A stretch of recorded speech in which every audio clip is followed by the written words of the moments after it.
नमस्कार दोस्तों, JP stenography YouTube channel पर आपका स्वागत है।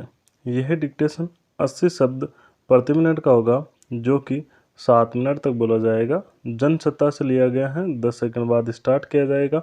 दोस्तों, अगर आप चैनल पर पहली बार आए हैं तो चैनल को सब्सक्राइब जरूर करें, साथ ही बेल आइकन भी ऑन कर दें ताकि आपको डेली नए नए शब्दों के डिक्टेशनों की नोटिफिकेशन सबसे पहले मिलती रहे।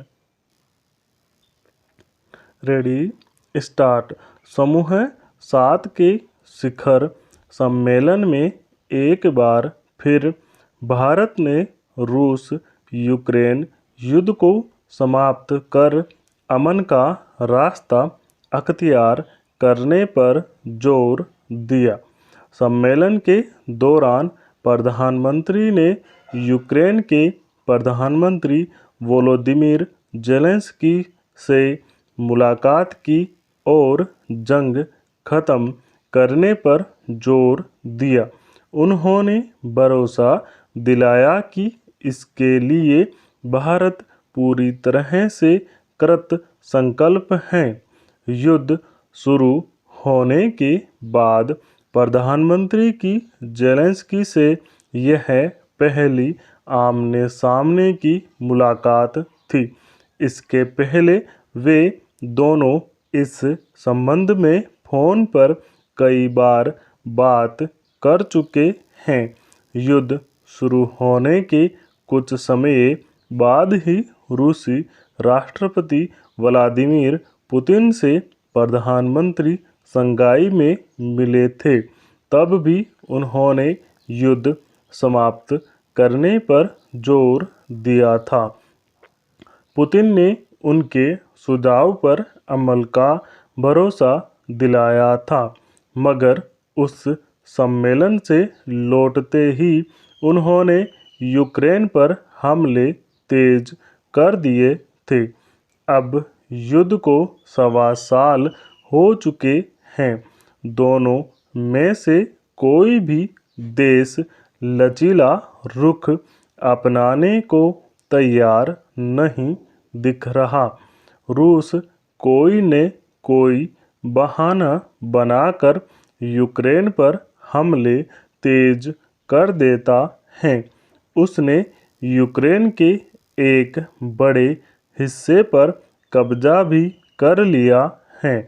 इसके चलते पूरी दुनिया की आपूर्ति श्रृंखला प्रभावित हुई है और महंगाई जैसी समस्याओं का सामना करना पड़ रहा है। रूस और यूक्रेन के बीच युद्ध छिड़ा तो पूरी दुनिया की नज़र भारत पर टिक गई थी। माना जा रहा था कि भारत के प्रयासों से इसे रोकने में मदद मिल सकती है, इसलिए कि भारत रूस का घनिष्ठ मित्र है और उसकी मध्यस्थता का उस पर असर हो सकता है। भारत ने इसके लिए पूरा प्रयास किया भी। जब भी प्रधानमंत्री ने पुतिन से बात की, उन्होंने उसे सुना तो ध्यान से, मगर किया अपने मन की। यूक्रेन से भी भारत की निकटता रही है, इसलिए वह भी भारत के सुझावों को गंभीरता से लेता रहा है। ऐसे में जब प्रधानमंत्री ने हिरोशिमा में जेलेंस्की से अलग से बात की और फिर सम्मेलन के मंच से दोनों देशों के बीच चल रहे युद्ध को मानवता के लिए गंभीर संकट बताया, तो सभी सदस्य देशों ने उस पर सकारात्मक प्रतिक्रिया दी। पश्चिमी देशों ने पहले ही तय कर रखा था कि इस सम्मेलन में रूस पर और कड़े प्रतिबंध लगाए जाएंगे, मगर इसमें अब सबसे बड़ा दुश्मन चीन नज़र आने लगा है। समूह 7 के देशों ने उसका नाम लिए बिना कड़ी निंदा की और कहा कि उसे रूस पर यह युद्ध रोकने के लिए दबाव बनाना चाहिए।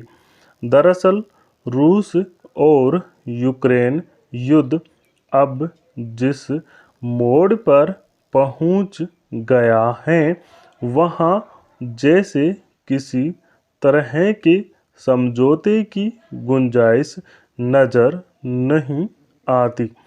पश्चिमी देश खुलकर यूक्रेन के पक्ष में उतर आए हैं, तो चीन खुलकर रूस के साथ खड़ा है। रूस के हमले यूक्रेन पर भारी पड़ रहे हैं। परमाणु हथियारों के इस्तेमाल की आशंका बनी रहती है। ऐसे में भारत के लिए मध्यस्थता की कोई जगह तलाशना आसान नहीं रह गई है। रूस पर वह दबाव बनाने की कोशिश भी करे तो कैसे? चीन एक बड़ा रोड़ा है।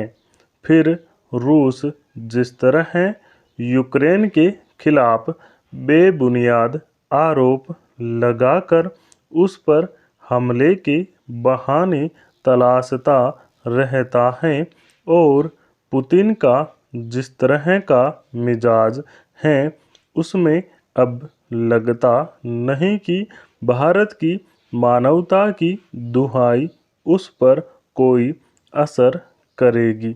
मगर हकीकत यही है कि इस युद्ध ने मानवता के लिए बड़ा संकट पैदा कर दिया है। स्टॉप। दोस्तों, इस डिक्टेशन का PDF लिंक डिस्क्रिप्शन में मौजूद है, आप वहां से जाकर डाउनलोड कर सकते हैं। दोस्तों, अगर डिक्टेशन अच्छा लगे, पसंद आए तो लाइक शेयर कमेंट जरूर करें। Thank you.